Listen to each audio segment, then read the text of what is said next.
একটা দুইটা বুলেট না, লক্ষ বুলেট দিয়েও এই আজাদির লড়াই বন্ধ করা যাবে না। আপনারা বারবার চেষ্টা করেছেন, হেফাজতের গণহত্যা হয়েছে, 1,64,000 বুলেট পেয়েছিলেন।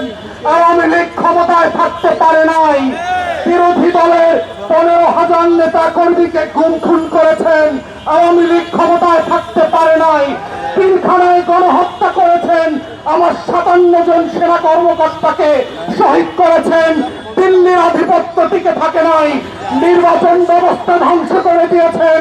16 বছর ধরে গরম গণমাধ্যম দিয়ে বাংলাদেশের আজাদির বিপক্ষে প্রত্যেক দিন তথ্য সন্ত্রাস করেছেন।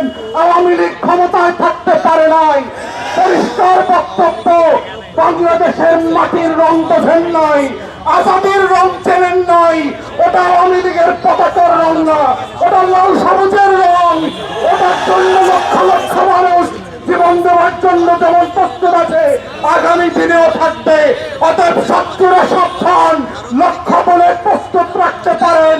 আমরাও লাল সবুজের পতাকা বুকে পেঁচিয়ে দিয়ে বাংলার আনাচে কানাচে আমার স্বাধীনতা আজাদির লড়াই চালিয়ে যাব।